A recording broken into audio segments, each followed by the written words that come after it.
Jim. Chairman Clarkowski. Here. Supervisor Montez. Here. Supervisor Church. Here. And I don't know if we have Tracy, but Chairman Kendall. Here. Supervisor Tober. Here. Supervisor Lorden. Here.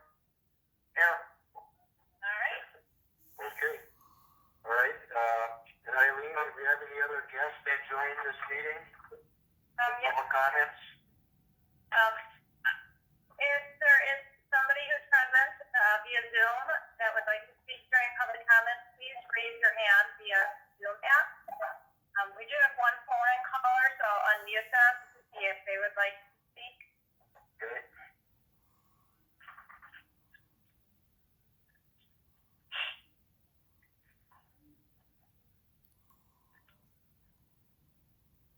Hi there, this is John Jacoby. Can you hear me? Yes, we can, John. All right. So I have, John Jacoby, W2464 Leisure Way in the town of East Troy. I have two comments, and I will make them as brief as I can. First, I know 40 isn't here, and maybe that'll make this a little bit more fun for us, but I'd like to remind you and revisit an idea of mine from a previous Troy meeting to consider renaming Division Street in the village and the town of East Troy to Fortune Street in honor of Fortune 40 Rucci. This roadway connects the village and the town, and it doesn't divide anything anymore. And I think the world always seems to want us to be divided into races, classes, and heroes and villains. And there isn't really a single good reason to keep the street named in the negative around anymore, especially when someone positive like 40 exists in our community. So I think all of us know 40's served East Troy in one way or another for a long time, and even before the internet was a thing, right? So I think he embodies the spirit of a healthy and unified vision for the future of all of East Troy, and I think that renaming and rebranding Division Street to Fortune Street would be a fun and warm way to celebrate a wonderful person who's dedicated so much of himself to helping so many of us. So I know it's maybe a little silly and got some chuckles the last time, but I still would appreciate your serious future consideration of this as an agenda item for the Tri-Troy meeting, and and maybe including some cooperative motions between the affected municipalities.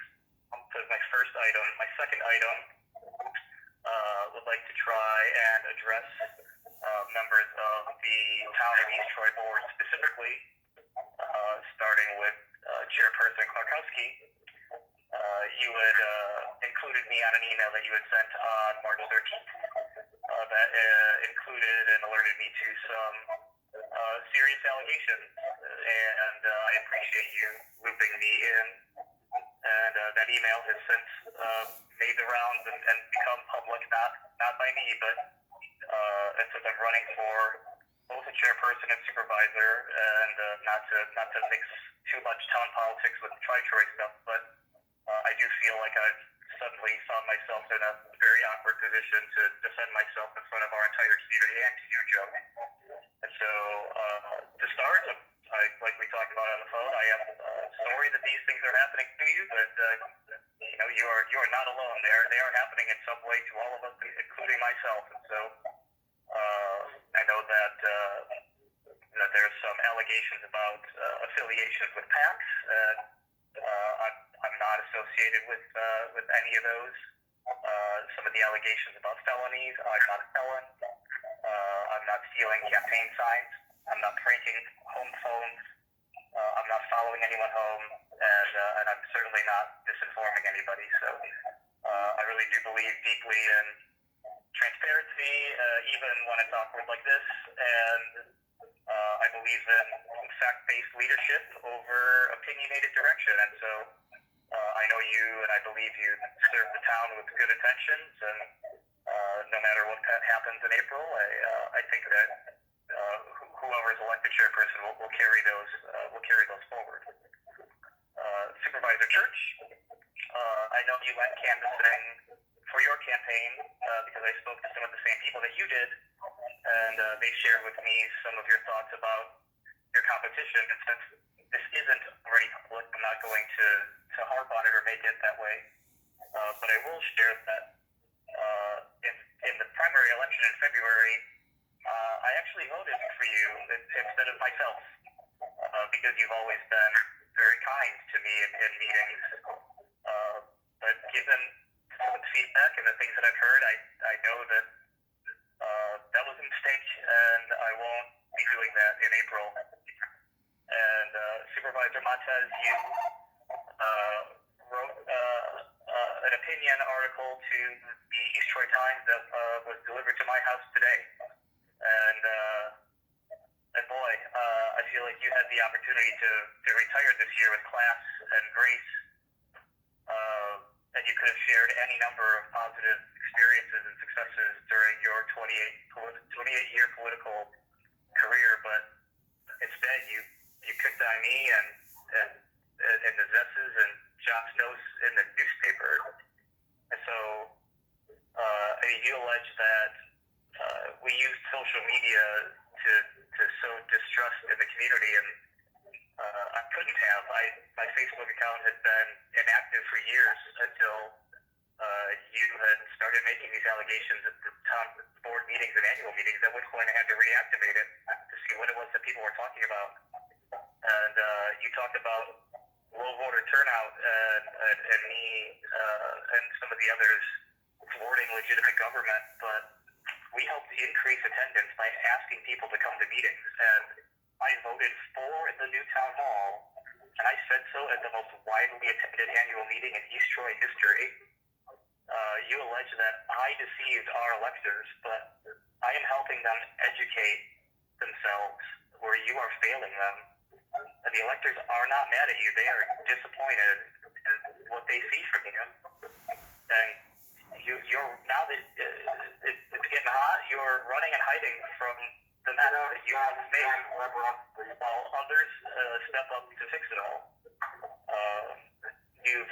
You said that there are several years of truth that can be found in meeting records, but the relevant minutes that you're referring to are vague, with bullet points like roofing options. Discussion took place regarding options for siding.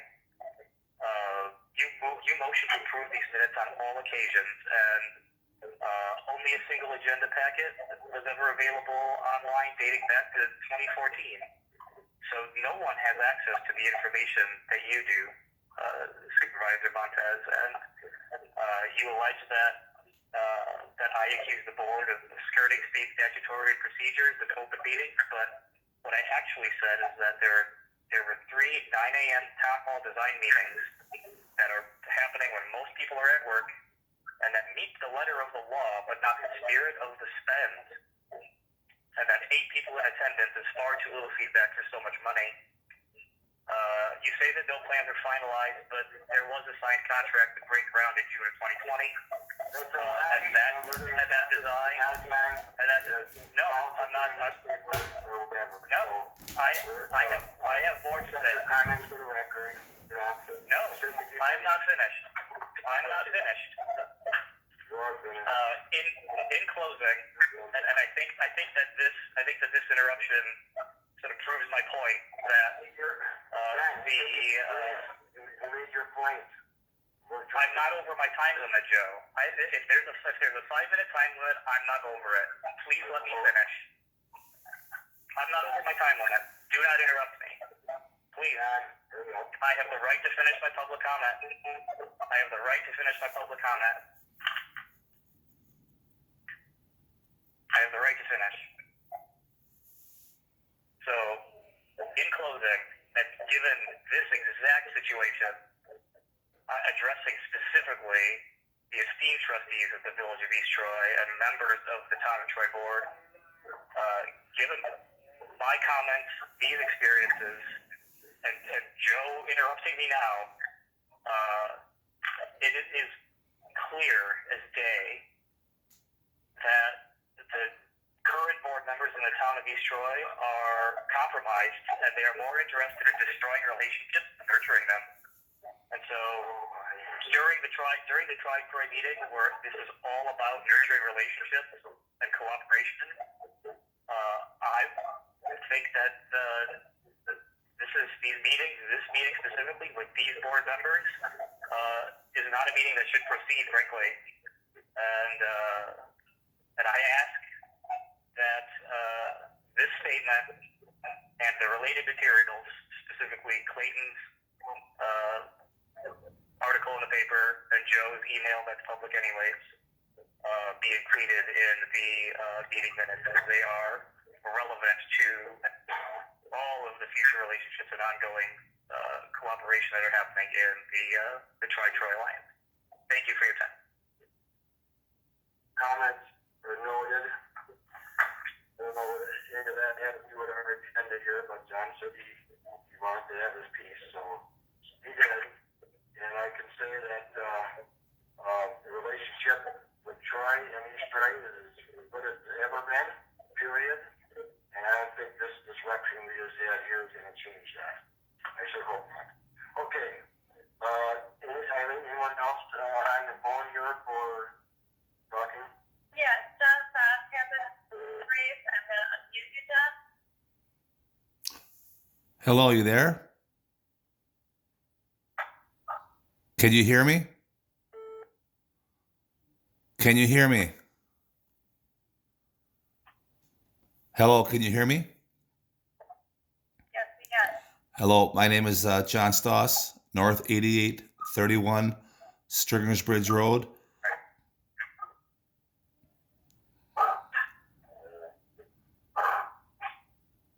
Can you hear me? Yep, go ahead.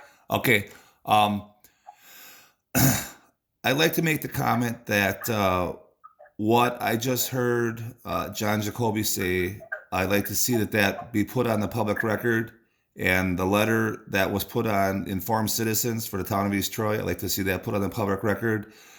And I would also like to see the article, the newspaper article in the recent East Troy Times put on the record as well, because there's a growing frustration among the citizens of East Troy that there's not enough openness, there's not enough transparency, and there's not enough honesty. So I just want that to go on the record, and that's all I have to say. Thank you. Comments noted. All right, anyone else? And not seeing anybody else with their hand raised. Okay.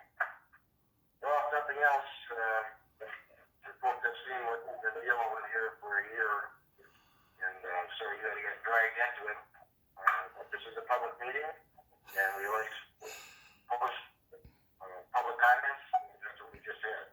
So, okay, we have this latest business. We have just two items. We have the Tri-Troy Library agreement, our first item. And really where we're at here right now is kind of going forward, what's going to be our approach? You know, what are our concerns? And then when do we start forwarding information to other agencies that have a right, basically of approval? And we did get some good comments from Jeff and the library board. That was very helpful, and that will be incorporated into the contract, or the, I guess you call it contract. So, but my general thought, and we'll go around here and discuss it here, is possibly each municipality putting together a list of what their concerns are, and then have that shared amongst everybody before our next Tri-Troy meeting. And I believe we've already heard bits and pieces from everybody, and I don't think we have a consistent recommendation from any one municipality. We know generally what the concerns are, but I guess I'd like to know, Scott, John, what do you think the actual approach going forward would be?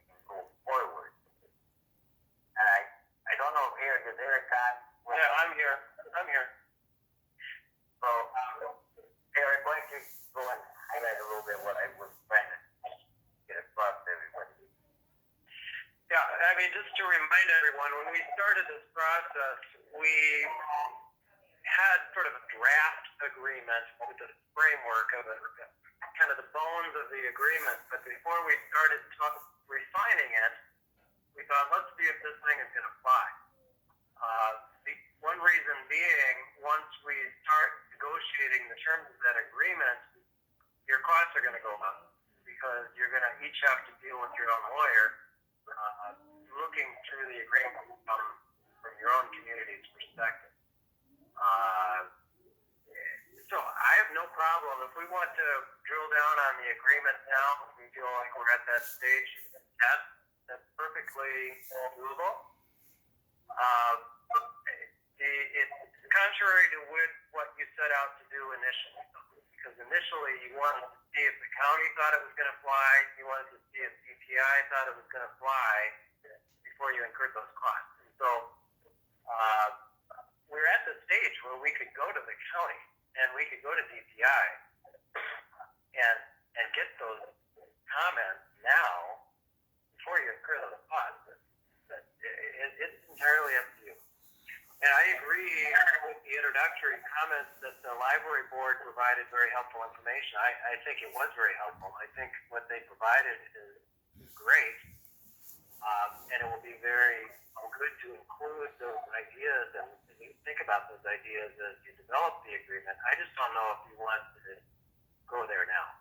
Well, the question I had, that's why I put it in that format, is will Walworth County or DPI need anything more than a resolution and a draft contract? If they want to see something closer to a final draft, but I never heard at what level do they want to see the contract? Are we good now? Well, I can't speak for them. They are likely to eventually want to see more, but we could probably get some preliminary conceptual ideas from them. One of the key hurdles is the county's going to have to agree to decrease their levy, and substantially. And that could be a real stumbling block. Somebody's going to have to approach the county and get them to agree that when we create the joint agreement, you're not going to be taxing for libraries anymore. In these communities, in 12 years, the levy is going to be reduced by that amount. That's a conversation that has to happen, and until we get the county on board with that, we might be incurring costs for no reason. Mr. Larson, I've spoken with some of the representatives at the county level, and nobody is objecting to this concept and the idea of doing this. We've already had the approval from the Lakes Area Library Association saying that they approve of this whole process. And I understand what you're saying about the levy fund being reduced at the county level, but it's simply, in my mind, and I think everybody that I talk to about this, it's a redistribution of those funds. It's not necessarily we're getting rid of this and it's never coming back to the county. We're simply putting it directly into the source that we need for our constituents. Almost $300,000 of funds go into that Lakes Area Library Association, and we only receive a benefit of about $90,000. So we're still going to be involved with that Lakes Area Association. We are as a village right now. So I don't see it being a big hurdle. I don't think that the county is going to be as dismayed by this whole idea as maybe some think. I really feel like this is the right direction. The next steps should be I think we should be starting the next process to make this happen. This is a benefit for our communities and our constituents as a whole, and it has to happen. It just doesn't make sense not to. It's not responsible of us to kind of just look the other way on $210,000 of our constituents' money not coming back into our systems. So I would prefer to see this going forward. Well, I think everybody was saying we wanted to go forward. The question is, what is the next step on going forward? And what I'm hearing so far is that people think the next step is fine-tuning the agreement, and that's certainly fine. It was me. If that's what people people want to do, that we can do that. Okay, well, Scott, do you think the agreement in its current state, by your view, is good enough to go forward to those two entities? I mean, I Our know. attorneys have looked at it, Joe, and he finds it to be just fine. I didn't hear anything back from him negative about it at this point. Well, maybe that is the next step then, to actually have, two authorities that are going to have a big say in it. Look at it. I mean, they'll see the resolutions we all sign, which means we're serious about doing this. And you'll see a draft of the contract. Yes, it's not refined, but that's how it's going to look. I mean, sure, it may add pages or delete pages and change the terms, but it's still basically going to be that contract. And the bones and the framework of the contract probably won't change, just the details. Right. So, all right. Well, when we were, well, first of all, anybody else have any comments on that so far? Just actually the three chairs kind of spoke here. Yeah, I honestly, I think it is important to get input from those two groups. I mean, I don't think that they're going to have a lot of huge questions until we get into details, of course. But I guess I would like to have their stamp of approval before we go a heck of a lot further. That makes sense.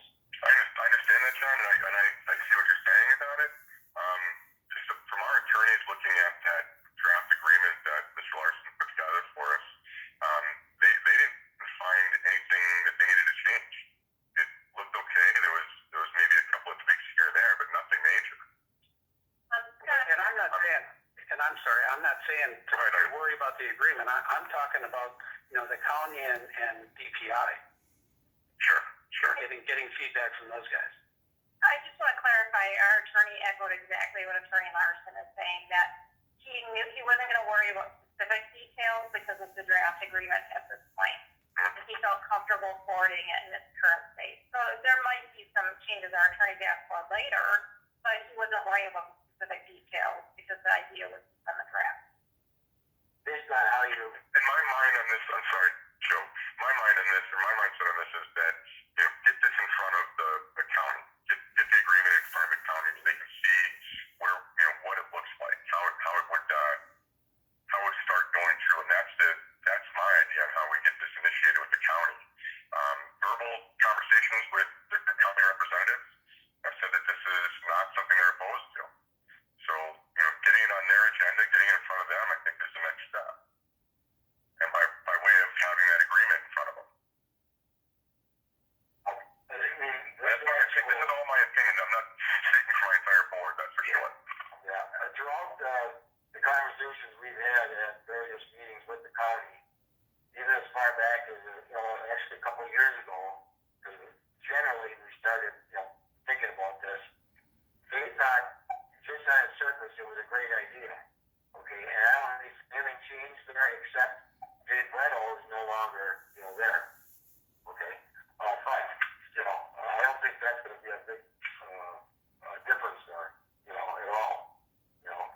Now the second part about, the attorney's opinions of this, and based on how Eileen described this, meaning in a format, yes, that's, Eileen kind of said the same thing. He said the devil will be in the details because the dissolution clause will have to be strengthened a little bit. There was stuff that determined funding formula. But once you get to the point of saying everybody's agreeing that this has to happen or should happen, again, that's the details. So having, these two groups chime in and let us know what they see could be a stumbling block at this stage might be the best thing to do. So I agree. I think we share the draft to the county if they have particular sticking points or things they high on their priority list, funding formulas or things like that, then we know where to prioritize our time. Agreed. Hey, Joe? Yes. Can I make the motion then that we forward our tentative agreement to the DPI and the county and look for their feedback and then refine our agreement based upon further research and their support? Well, it sounds like you just made the motion, so do have a motion now on the floor. I'll second it. I'll second that. Okay, we have a motion and a second. Whoever seconded it, let Eileen know. Trustee Alexander does. Okay. All right, discussion here. Any more questions now? We have a motion and a second here. Any more discussions, questions? I guess just one point. So, are we to Attorney Larson's letter? Are we looking to have Jeff as the director just kind of take the day-to-day point in any interactions with the county? Well, I think at our last meeting that was discussed. The best person for that, Jeff, tell me if I'm wrong. I believe you said that you think that you'd be a good person for that. I can't remember we agreed to that. Yeah, in fact, Steve Owen said he could work with me in approaching the county, so that would not be a problem. But not DPI. I can also help. He will also help us approach DPI as well. Oh, okay. Excellent. All right, any further discussion? A question. Go ahead. At what point does the county tax for the library system discontinue? Is it when we enter the agreement, or is it a different date? From what we've heard so far, and Jeff probably heard it himself too, is that, when it comes a time to change, where the money's coming from and going to, it has to be scheduled and planned and budgeted. Okay? And so when that happens, obviously it's going to probably be a half a year or thereabouts, at least 3 months ahead of time. But it still comes down to the question about the levy limit, if there's any issues there with any of us, really 4 entities involved there, or whether or not that's going to even become an issue. And there's also, in the governor's budget, currently there is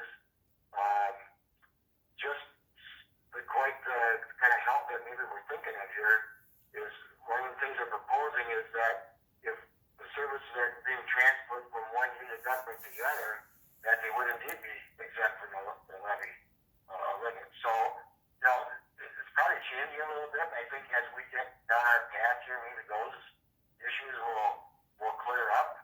But certainly, everybody's going to have these numbers in their budget, so it can't happen by a snap of a finger.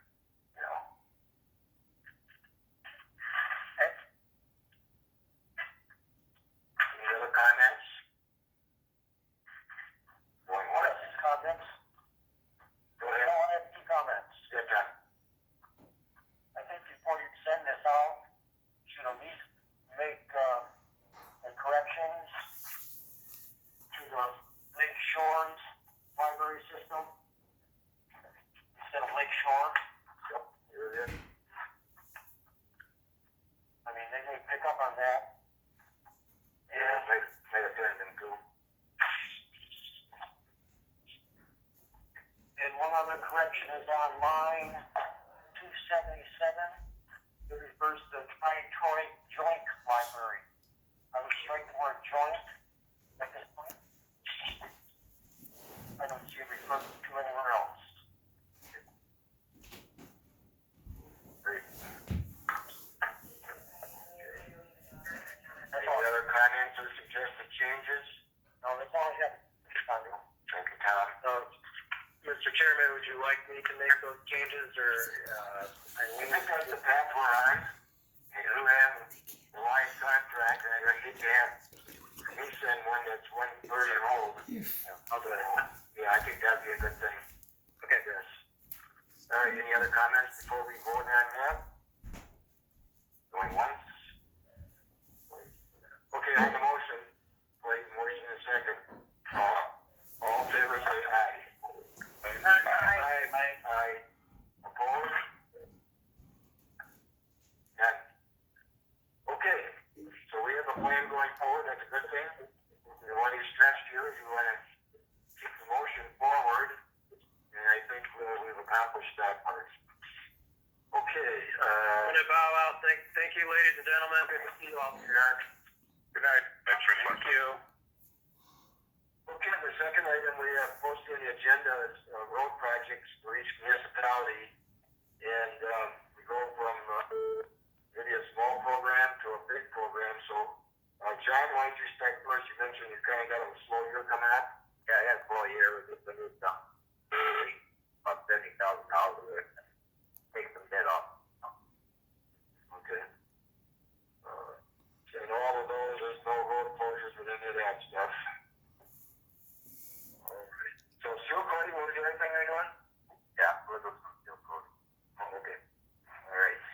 And for the town of East Troy, they're a little lucky. We bid a little early this year, so our bids came in 154,000 members, so we were able to add a section. So what the town is doing this year, we're doing the town of East Troy portion of Town Line Road, Gilburn Mill Road, and then we're going to bid currently for Swoboda Road. And that should fill us up for what we budgeted for this year. Three pretty good sized projects for like 700,000. So we're looking in pretty good shape for that. So Joe, what are you talking about specifically for those roads? Like, what kind of that?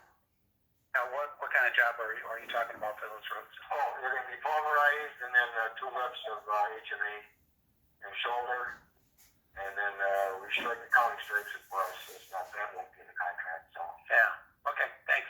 Yep. Any other questions on mine or John's work? Okay. Scott, what do you got cooking? Just small, we got a small roadway project coming through our village. We're in conjunction with the county and their roadway, all the way from Highway 20 to West Street. And as it comes through the square, we'll do the entire square itself with some pretty big modifications. Islands that'll protrude out a little bit, changing the angle of parking, some planting areas, not necessarily going to put the trees in yet. And then we're also going to take that down G, or Highway 120, to where the paving was redone at the bridge. It's also going to incorporate a sidewalk project that will connect to the trolley. And all of that has to do with the different sidewalks around the as well. So basically, the big county drug highway ES project, do you have any other city streets that you're doing anything with? The village streets? There's potential proposals for some streets in the industrial park, but nothing solid yet. Okay. I think that ES project could be enough for us. Yeah. Well, that's basically you from end to end, you know. So. Yep. Sure. Well, right to the heart. There's a couple of announcements here that will be really for Scott and John mostly, and then I'll trickle down to all of you. But the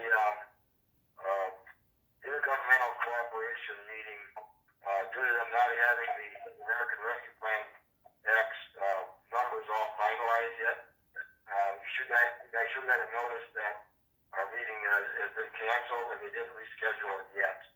Okay. But there are 2 numbers in there that you guys may want to keep your eye on.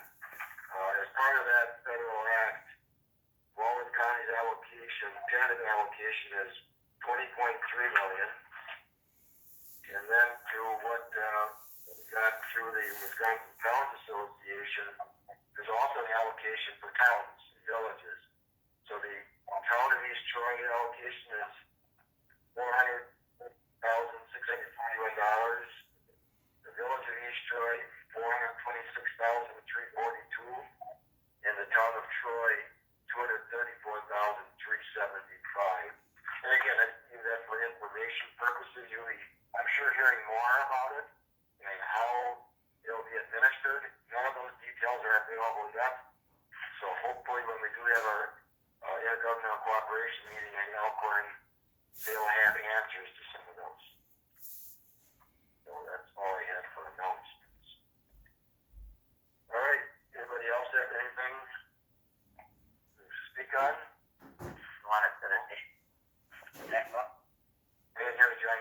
Want to set a date for the next meeting? Oh, yep, set a date for the next meeting.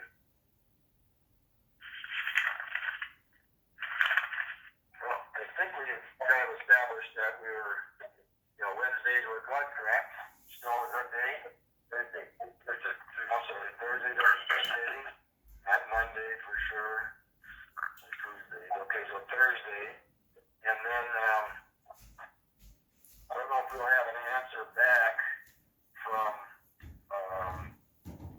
DPI or the county by then. I don't know, Jim, how long do you think it'll be before you think you'd be ready to go with this meet? I think Jeff disconnected. Well, Jeff's on? Hello, Jeff? Okay. Well, you guys think a month is a good amount? Let's see. Tim, when your license is April 6th. Not April. Pardon me? Not April. May maybe, but not April. No. What else? Anybody else think you're? Well, you know, someone is heavily involved in an election. April will be bad. During that, which is other extra meetings, annual meetings, and other things like that. Do we talk May 20th then?